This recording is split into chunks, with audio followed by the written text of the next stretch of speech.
Greetings, Earthers, Martians, Belters, members of the OPA. Welcome to episode 15 of Expanse, the Unofficial podcast. I'm your host, Lex Starwalker. And I'm Nikki Starwalker. Welcome back to the show, Nikki. Thanks. Had to fly solo again without you for episode 14. Yeah. Had a great interview with cinematographer Jeremy Benning from The Expanse. Yeah, I really enjoyed listening to it too. I mean, we've had some really great interviews so far, but he had a lot of great ways of explaining what he does. Yes. And, just putting it into terms that everybody can understand. So that was nice. Yeah, I learned what practical lighting is, among many other things. Right. Very cool. Very cool. I love it when someone who, is an expert in their chosen area is willing to take the time and educate a layman like me on, some of these terms, what they mean, how things work, just some inside knowledge on how things work behind the scenes, and really cool stuff. Yeah, so much goes into it. Oh my God. Yeah. So today, for episode 15, we're talking about the 6th episode of the show that came out earlier this week called Rock Bottom. Yeah. So what did you think of this episode, Nikki? Oh, it was good. I enjoyed it. It's funny because I never noticed the music or the score underneath all the scenes. But this time we watched it a second time and I really paid attention to it. And I really enjoyed it. If you listen to how subtle it is, but it's really on point. And I don't know, what is that called? The underscore? There's a term for it. Film score. Thank you. Yeah. Yeah, I love the music in the show. It's this great blend of kind of electronic music and more traditional orchestra music. Great kind of tone and flavor for the show. And it does a phenomenal job of underscoring... See what I did there? Yep. The emotional tone of a scene, and it's amazing how much music adds to the emotional character of a scene. And, if you ever watch anything that's well scored and you just say, okay, I'm going to watch this episode of The Expanse and I'm just really going to focus on the music and try to keep focus on that through the whole episode, you'll see, or I guess I should say you'll hear, how the music is basically telling you how you should feel about what's happening, and actually doing a lot, I think, to invoke that feeling. Yes. And in The Expanse, we have phenomenal actors and they're giving phenomenal performances.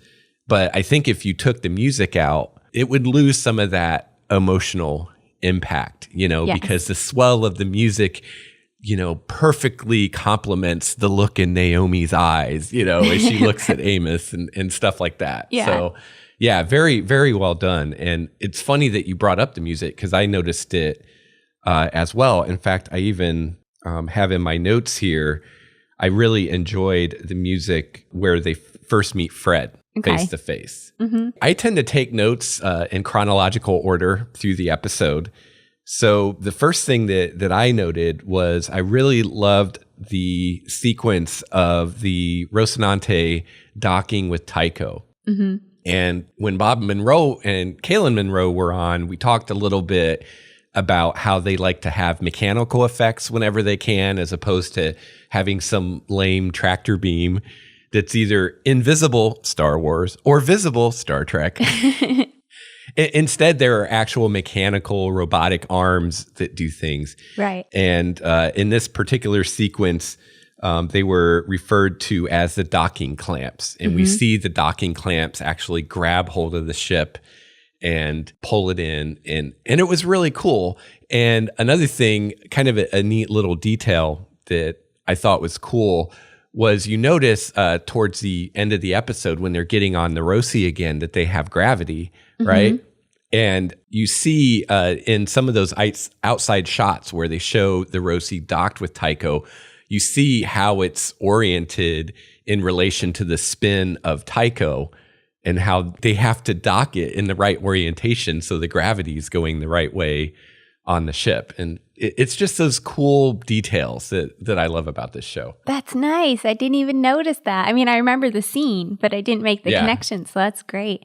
Yeah, I loved when the docking clamps kind of shook the ship and everybody kind of looked at each other. Yeah. Because now they truly are in the OPA's grip, or for Fred Johnson's hands. Literally and figuratively. Right. Yeah.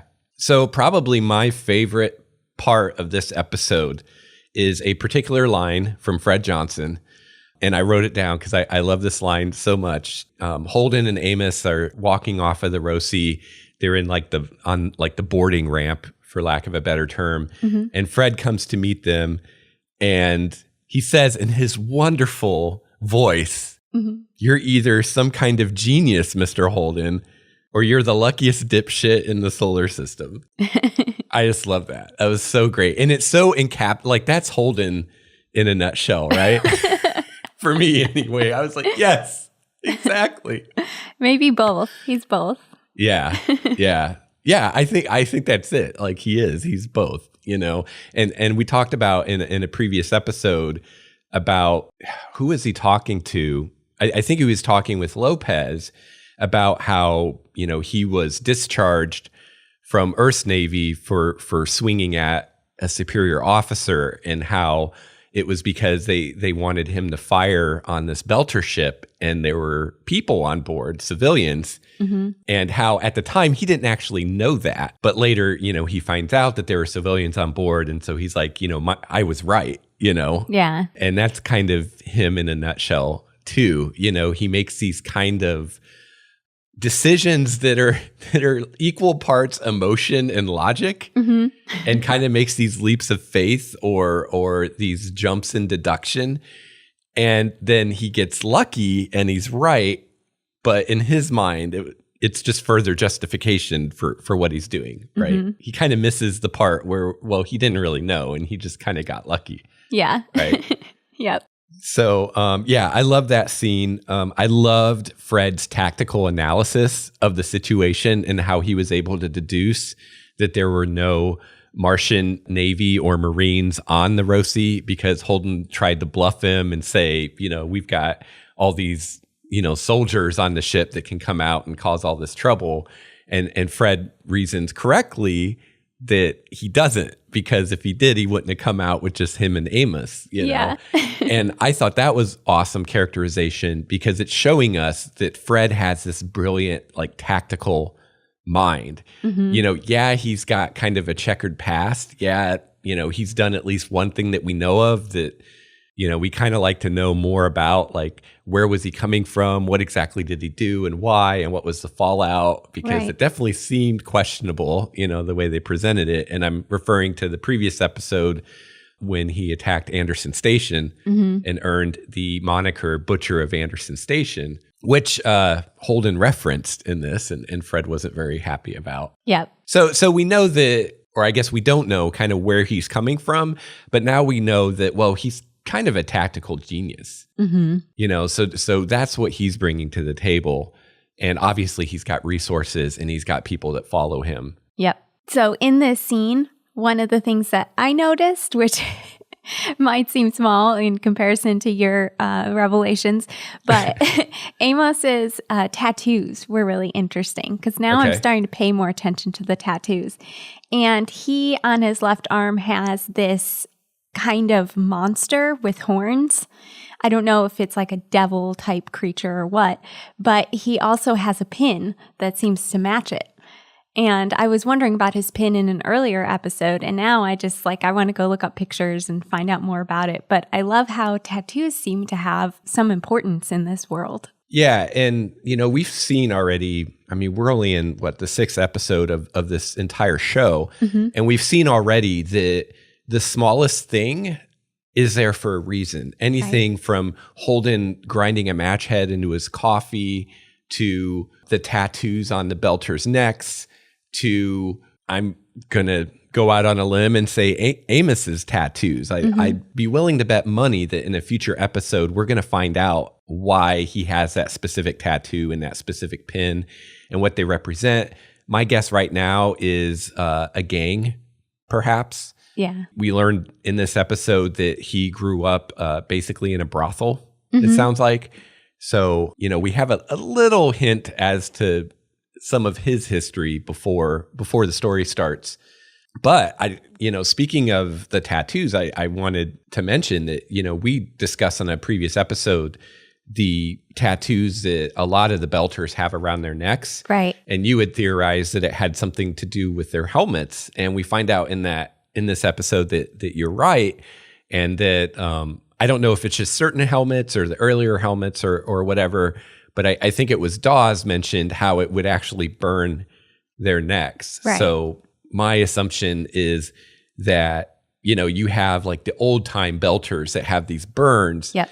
But the younger Belters are getting these tattoos to simulate that and kind of wear it as a badge of honor. Exactly. Yeah. To almost emulate these old timers that went through that. Now, there were, I was saying to you before we started recording that I consider this episode kind of like a connecting episode, for lack of a better term. There's probably a term, but I don't know what it is. Okay. But you have like obviously the first episode was a lot of exposition and kind of setting the stage, right? And I feel like this episode was kind of a connecting episode where we're kind of setting the stage again for things that are going to come, but we're kind of making this connection between what's happened so far and what's on the horizon, and everything's kind of starting to come together now.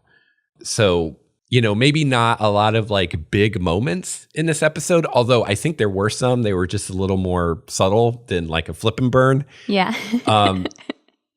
But a very important episode and a very enjoyable episode, and an episode in which a lot of questions are answered and a lot more questions are raised. Yes. So a very important thing that happened in this episode is Holden finally comes clean to the rest of the crew of the Rocinante that he's the one that logged the distress call of the Scopuli with the Canterbury. Yeah. And so Naomi already knew, but Amos and Alex did not. Yep. And they didn't react super well to the news. Amos was pretty upset, and you notice Naomi was very quick to tell him that she knew, because I think he was about to have a violent reaction. That's my guess. And she said that Holden had done the right thing, trying to reassure Amos, possibly. Right, but she had not done the right thing because she didn't tell Amos. So yeah, they have that little thing that they, I think, it seems like they kind of resolve it by the end of the episode. And Alex is just like, you should have told us. Yeah, he seems pretty disappointed. But I thought it was interesting that Amos kind of wanted to know why she didn't tell him. And he figured out that it's because she was scared of him. And she didn't confirm this, but he said this, and I think that it hurt. He does not want Naomi to be scared of him, and he wants them to be really connected like a team. Well, at the same time, he didn't seem at all surprised by it. So I don't think it was unexpected. Okay. Then we have some scenes with Miller, who was captured in the last episode, and we find out that it was Dawes who is behind his capture and proceeds to interrogate him. Somehow does not find the chip in his hat, even though they were searching the hat. Yeah. So that was, I don't know. It's a little hard for me to swallow, but I did like how in the scene, Miller was using some psychological warfare against Dawes and kind of keeping him distracted, keeping him off balance, and getting him emotionally riled. So I think what was supposed to be happening was that, he was like so pissed off that he didn't maybe search the hat as well as he should have. Right. And ultimately it wouldn't really have mattered because he was going to space Miller, but then Octavia saves the day, which was awesome. Yeah, that was a great scene. I do wonder how she knew he was there, though.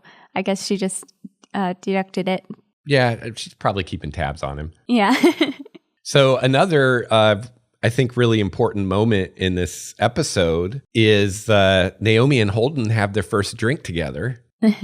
Yeah, and you get your scene about Shed, and they discuss him and give him a toast. Yeah.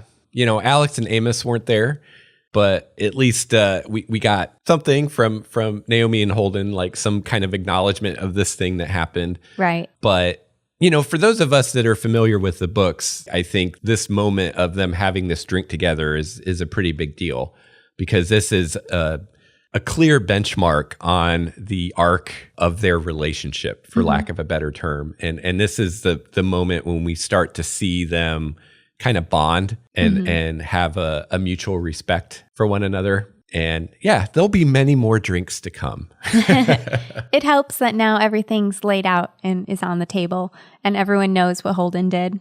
I really love the club music that they chose. I'm curious because I didn't recognize it, and I listened to quite a bit of music like that. So I'm curious if that's just a song that they used, or if it was something that was composed for the show. But I really liked it. I thought it fit perfectly. Yes. Yeah. Sometimes you have those futuristic club scenes and the music is just like, what?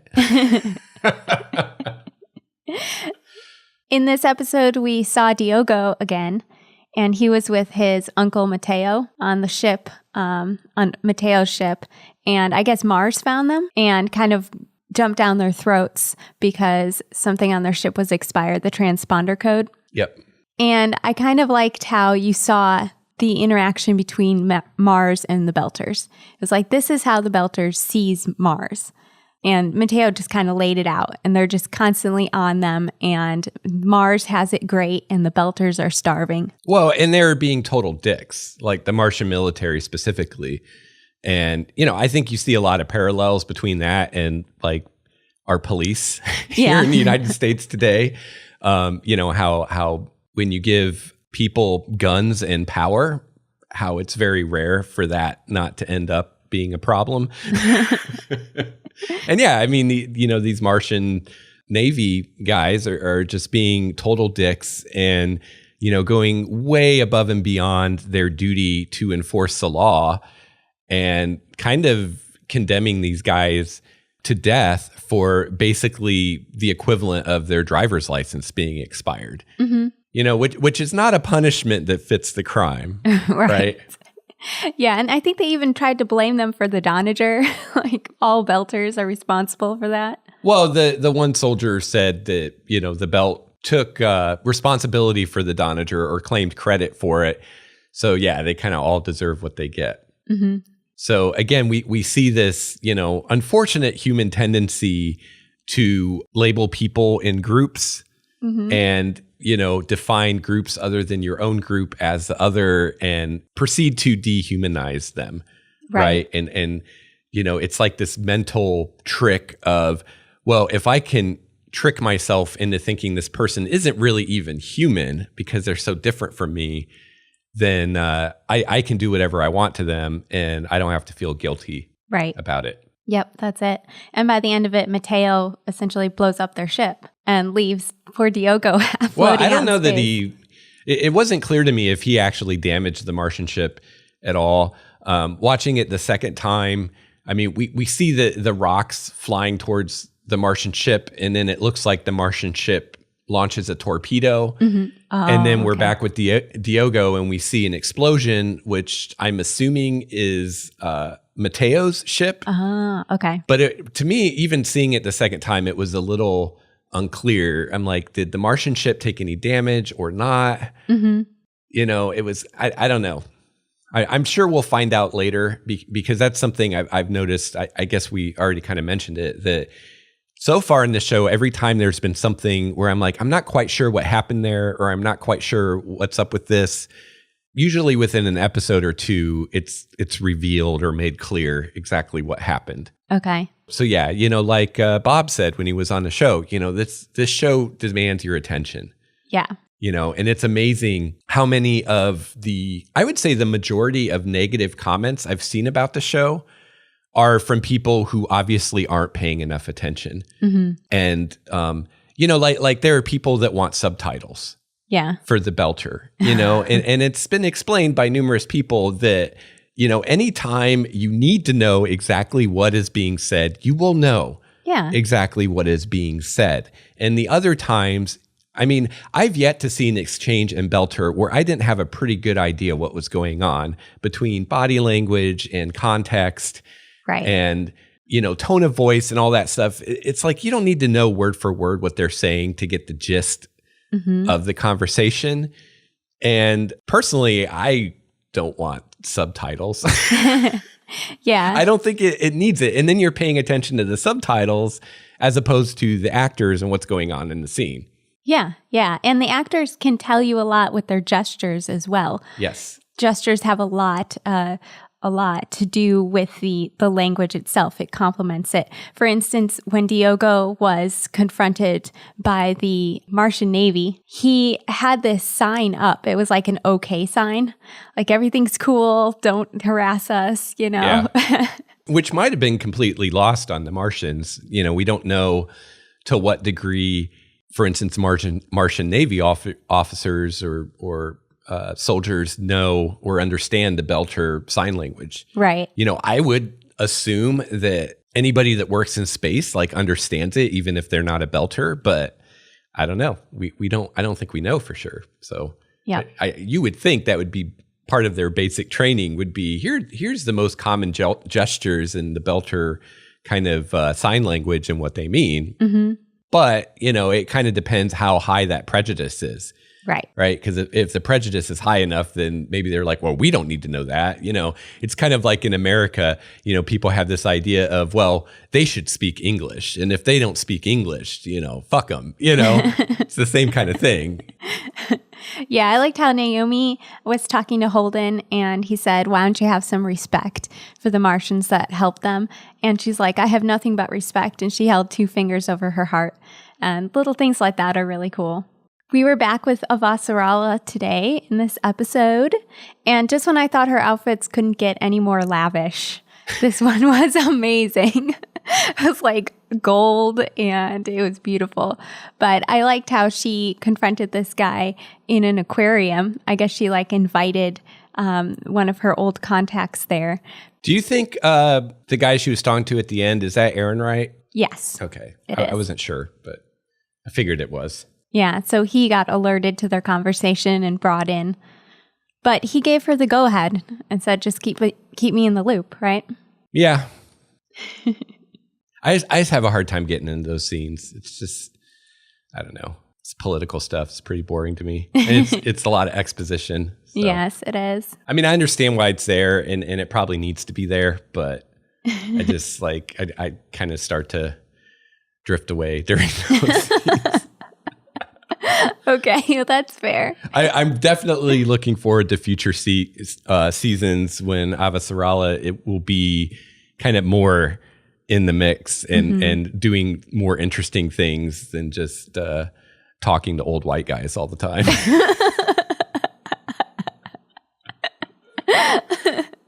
So one thing I'm curious about, we had the cool scene where Fred asks Holden if they have any bodies that they need disposed of, and he tells them about Lieutenant Lopez, and then asks that he be treated with respect, which I thought was cool.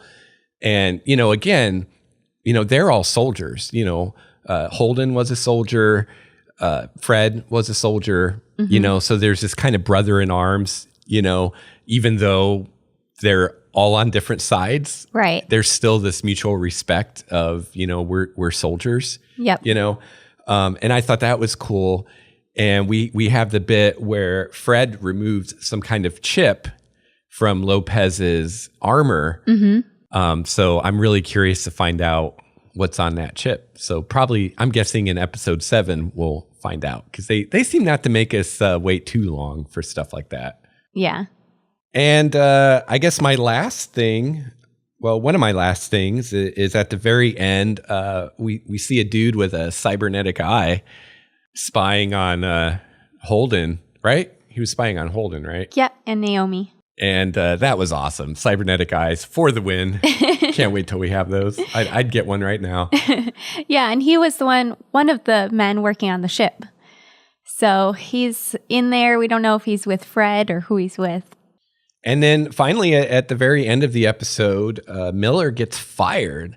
And it seems likely that Captain Shadid is working for or with Dawes, or at least has been bought off by him. So Miller's been cut loose, which actually makes me really happy because, at least from the books, I feel like this is when Miller starts to really get interesting. Okay. Is how he reacts and adapts to this. And I mean, if you think about it, in the show, even what we've seen of Miller so far, think about how much of what he's been doing has been what he's supposed to be doing for his job. And you realize that already, I'd say more than 50% of his time is being spent doing things that really is not what he's paid to do. And so it's kind of nice that now, he doesn't have this job like taking up so much of his time, and he can presumably totally focus on Julie Mao now and figuring out what's really going on. Yeah. So I'm excited to see what happens then. Do you think the show's title's talking about him then? Rock bottom? I was wondering about that. I suspect the title is referring to multiple things. I mean, Miller seems to have hit rock bottom in this episode. But yeah, it's probably referring mainly to him. Okay. Yeah, I was going to bring up the Belters because I heard Anderson Dawes call himself a rock hopper. So maybe it has something to do with them as well. So I guess that's about all that I took note of in this episode. Was there anything else that happened in the episode you wanted to talk about, Nikki? No, I can't wait to find out who Lionel Belansky is. Yeah, well, we already know, but... Yeah, that's either next episode or the one after that. Whenever they get to that, that's going to be a great episode. Definitely want to pop some corn for that one and turn off the phone ringer. Make sure you give it your undivided attention. I think we're going to have an episode to rival CQB as far as just excitement and just visceral wow factor. Awesome. And all that good stuff. I have to say though, it's not looking as good for my prediction as to when I think season 1 will end, unless they really kind of spin their wheels for a couple episodes. Because I think the moment that I thought was going to be the end point of season 1 will probably happen in the next couple episodes, which will make it a few episodes early. So they're going to get a little bit farther than I thought they would in this season, but they're definitely not going to get through the first book. There's no way. Which is fine. I'm fine with the pacing so far. Personally, I'd be happy if they took a little bit more time to develop the characters and went a little bit deeper into things. But I've read the books and I know what's coming, and I'm already bought in right before I even watch the show. So you don't really have to hook me because I know what's coming. Like I'm willing to wait it out. But I think for a viewer who hasn't read the books and doesn't know anything about the story, I think if they went any more slowly, you might start losing people. Right. I think it's even a little slow now for some people. I mean, our whole culture has ADD these days. So I think all things considered, I think the pacing's right where it needs to be. Oh, yeah. I'm glad that they didn't try to power through the first book in the first season, because that would have definitely felt very rushed and would have left people with a lot of questions as to what the hell is going on. I love the Rosie's new facelift. It's now a gas freighter. Yeah, that was pretty cool. And that's something I was looking forward to seeing how that would look. I'm glad that they did it. I'm glad that they kept that element to the story. And I approve of how it looked. It definitely changed the profile of the ship to where, it's going to look different from far, far away, but, didn't completely mask, the awesomeness that is the Rosie. So I dig that. And I'm looking forward to seeing more of the Rosie. Jeremy talked about in the interview how they have plans in future episodes and seasons to have more sets of more areas of the Rosie. Because I've been trying to think, what we've seen so far. We've seen the bridge. We've seen kind of the galley, I guess. And I feel like that's kind of it. Yeah. So yeah, there's like the machine shop, the cargo bay. Well, I guess we saw one of the quarters because we saw Amos in his quarters. Oh, right. Okay. But yeah, there's still quite a bit of the ship that we haven't seen. So it'll be fun to see those sets and what they do with them. Mm-hmm. And yeah, I'm a big fan of the Rosie. I'm very happy that it's part of the show now and we can talk about it. And you know, still my favorite parts of the episode are usually something about the Rosie. Like I love seeing it leave Tycho at the very end of the episode. That was super cool. And you definitely get this feeling of, you know, we're on an adventure. Like this is the beginning of an adventure. And I really like that. Yes. I'm really looking forward to the next episode. We've been waiting so long to talk about the Rosie. Yeah, right? Yeah. So yeah, that's kind of our thoughts on Rock Bottom. And again, if you're curious about episode 7, you can head on over to sci-fi.com and they have all kinds of videos on there you can watch, including sneak peeks into the episode coming out next week, which I actually haven't watched yet, but I plan to do today. Okay. And lots of other great videos too, interviews with various cast members and some behind the scenes stuff, kind of how they did some of the shots, and yeah, really cool stuff. Definitely check that out.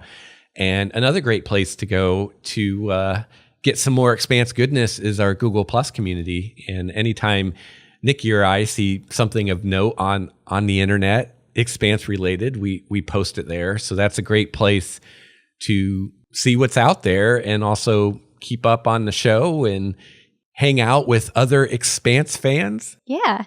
So if you go to our website at starwalkerstudios.com, go into the show notes for the Expanse, you'll see a nice red Google Plus button at the top that'll take you to the community, and you can join our discussions there. Be lots of fun. Another great way that you can get a hold of us is by email. You can email us at expansepodcast@gmail.com. You can follow me on Twitter at Lex Starwalker. You can follow me at Nikki Starwalker. And you can find me on Google plus Lex Starwalker. Real quick, I want to give a shout out and thank you to our Tier 5 patron, Mr. Steve Strickland. Let's hear it for Steve. Yeah! Woo! Oh, Steve! You man. Thank you very much, Steve. I appreciate all of the patrons of Starwalker Studios. You guys help us keep this ship flying. Know what I'm saying? So really appreciate all the patrons and all the people that support our podcasts. Really appreciate it. And if you're a fan of the show and you'd like to see us keep doing the show, hopefully for many years to come, fingers crossed, just head on over to the website, starwalkerstudios.com. And at the bottom of the show notes, there are all kinds of ways that you can help us out. And most of them actually don't even cost you any money. So there you go. It doesn't get any better than free, right? Yeah. And if you become a patron, there's a special patron cast that Lex produces. He works really hard to keep the sound quality high on this podcast. So we do appreciate all of our patrons. Yes. Thank you very much, patrons. So until next week, conserve your oxygen and your water. Resources are precious in the outer solar system. So long, and thanks for all the fish. And somebody save Diogo. Save Diogo!